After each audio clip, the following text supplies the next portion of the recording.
Citations and Works Cited. Technology is your friend, for a while anyway.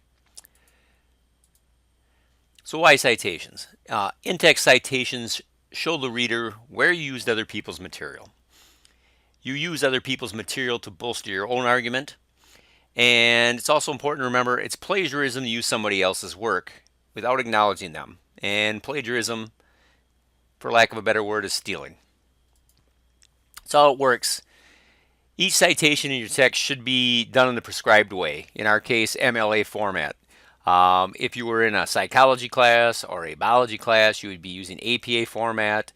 In a history class, you might be using Chicago style. Fundamentally, all these styles are pretty much the same. To be completely honest, the only difference is that there's different governing bodies depending on the subject area, and so they do them slightly different.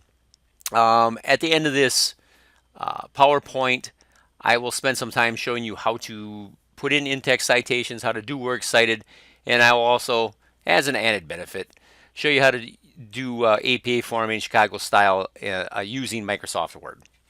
So regardless of the citation style, the in-text citation does a couple of things. The citation recognizes work that is not the writer's, as discussed, and the citation is also an indicator that is directly associated with an entry in the Works Cited at the end of the paper.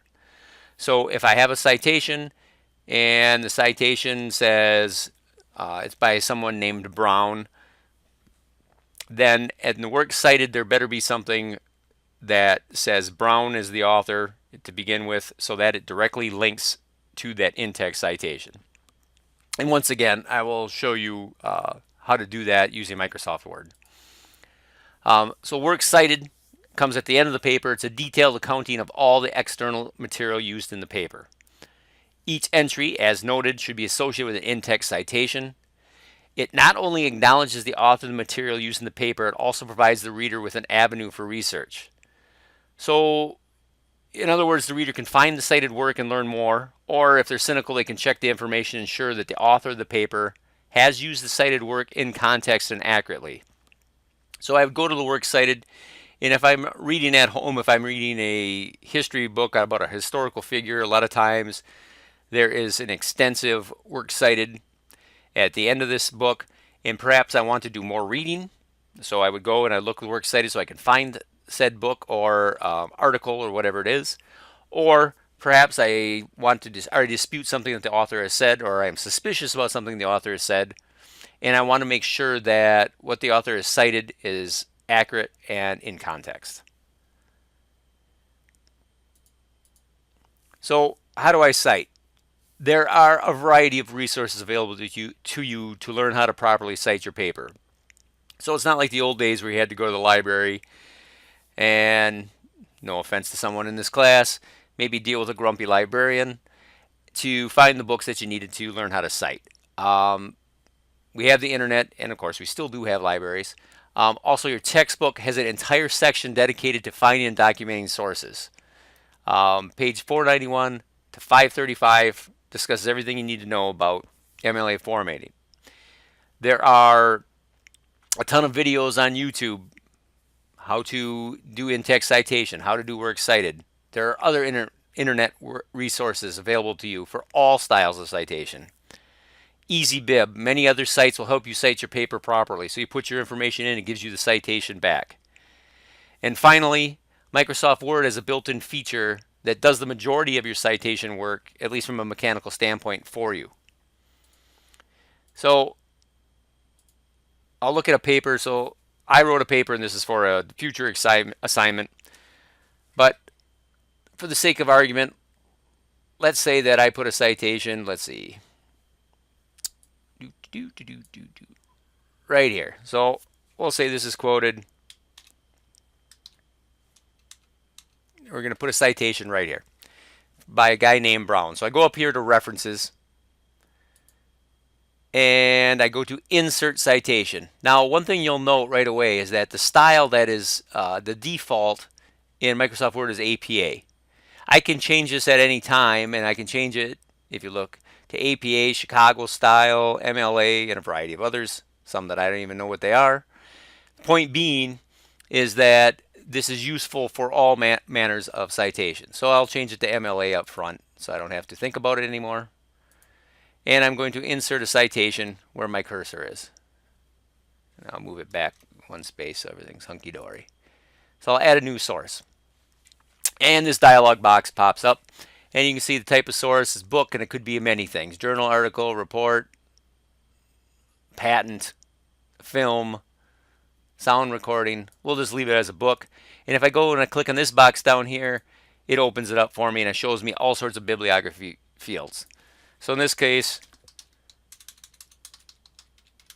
author will be, we'll change it. We'll make it Michael Brown, who was my science teacher in junior high. And his book is Trout Fishing for Dummies. And since he's retired now, he just wrote it last year. And he lives in Ashland, Wisconsin.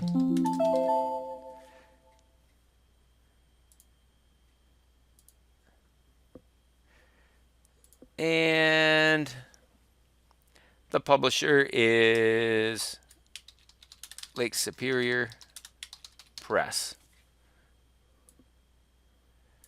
And the medium will say, in this case, is print, though it's recommended. You don't necessarily have to do that. Now, one thing you can note at the bottom down here, if it's something that came from the internet, you can put the URL or the DOI. Either are a way to find that article. So I hit OK, and it put Mr. Brown's citation in my paper. So that citation is done.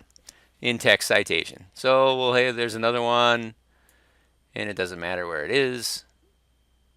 Somebody says something about Elmer Fudd, and I'll insert another citation. Add new source, and this one will be, let's see. So we use my high school English teacher, and I'll show all bibliography fields. And he wrote something about, since this is about fishing, he wrote a while ago, because he retired a while ago. He lives in Washburn, Wisconsin. We'll say it's Lake Superior Publishing again, for the sake of argument. And I'll put print in there again. So I hit OK. And that one goes in there. So now I have a couple of in-text citations. And of course, at the end of the paper, down here, at the end of the paper, I want to have a Works Cited page. And so what I do is I go to bibliography. I click on bibliography, and I can do bibliography references Works Cited. As I said, Works Cited. I hit Works Cited, and I see what happened. Oh, fantastic. Now I have a Works Cited page. Everything's done. It's the way it should be. It's done properly. This works for any sort of article. If you hit it, Works Cited, it puts it all in there properly. That's all there is to it, realistically. If something doesn't look right, or you want to change something, if you go back up to Manage Sources, there you can go, you can look at it, and you can change things around. There's our current list. Hopefully that helps you work with your in-text citation and Works Cited. Once again, if you have any questions, feel free to ask me.